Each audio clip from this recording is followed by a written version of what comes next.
श्री गणेशाय नमः। पूर्व के पाठ में आप लोग लग्न निकालने की विधि तथा उदाहरण को जाना। लग्न जो है प्रायः जो निकालने की जो विधि है वो पूर्व के पाठ में वर्णित उदाहरण के रूप में ही निकाला जाता है,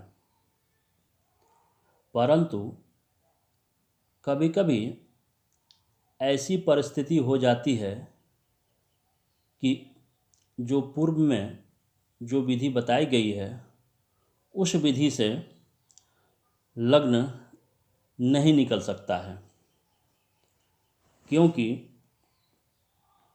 कभी कभी क्या होता है, जो इष्ट घटी में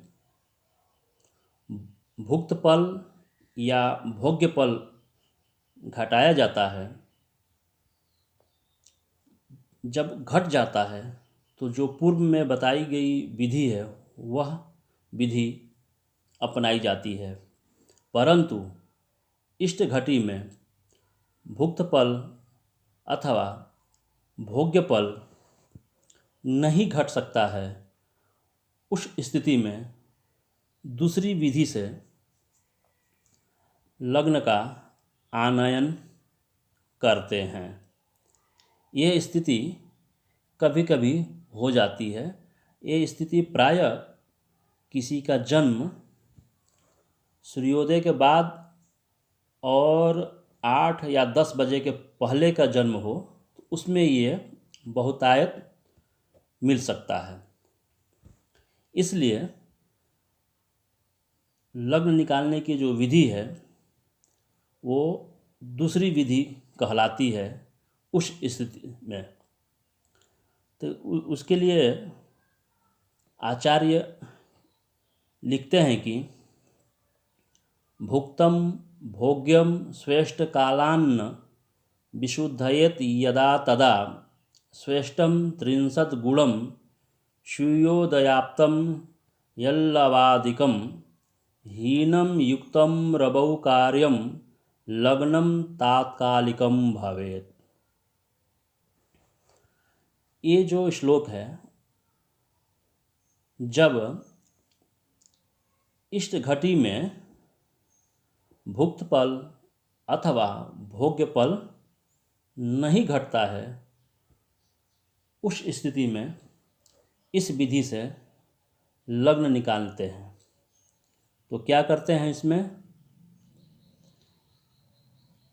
इसमें ये करते हैं कि यदि भुक्त अथवा भोग्य पल इष्ट घटी में न घटे तो इष्ट पलादि को ही, अर्थात जो इष्टकाल होता है उसको पलादि बना देते हैं।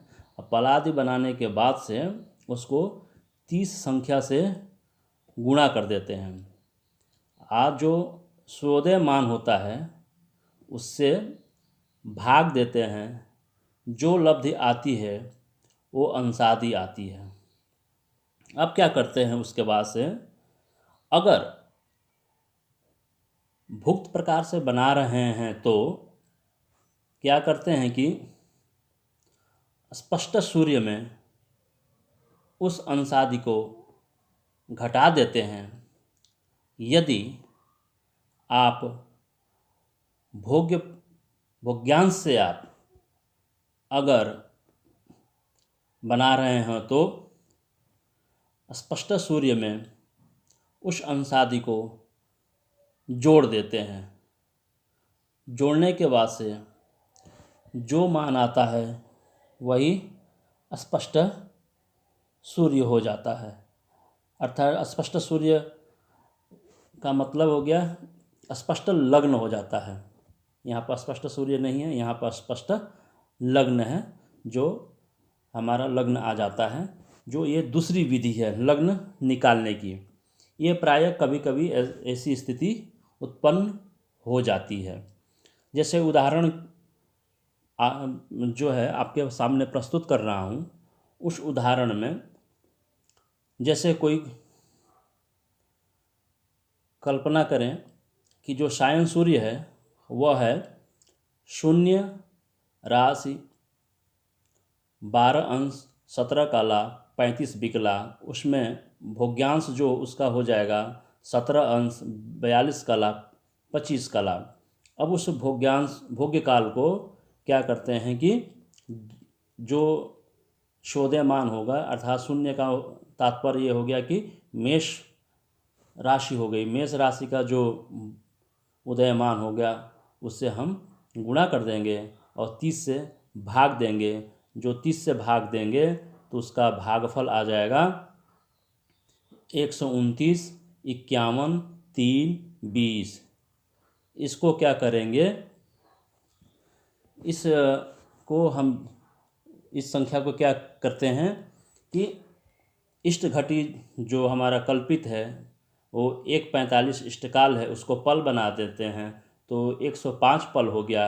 अब इसमें घटाएंगे तो नहीं घटेगा। इस स्थिति में 105 को 30 से गुणा कर देते हैं और जो शोधयमान है 220, उससे हम भाग दे देंगे। भाग देने के बाद से जो भागफल आएगा वह 14 अंश 19 कला 5 बिकला हो जाएगा। उसको हम क्या करेंगे, अगर हम भोग्य प्रकार से बना रहे हैं तो स्पष्ट सूर्य में अर्थात 11, 20, 46, 6 अर्थात 11 राशि 20 अंश 46 कला 6 बिकला में हम क्या करते हैं कि जो अंशादि आया है 14 अंश 19 कला 5 बिकला उसको हम जोड़ देते हैं तो क्या आता है, लब्धि 0 राशि अर्थात शून्य राशि 5 अंश 5 कला 11 बिकला। यही स्पष्ट लग्न हुआ। इस विधि से भी हम लग्न निकालते हैं उस स्थिति में जब इष्टकाल में भोग्य पल अथवा भुक्त पल नहीं घटता है तो स्थिति में। धन्यवाद, इतना ही।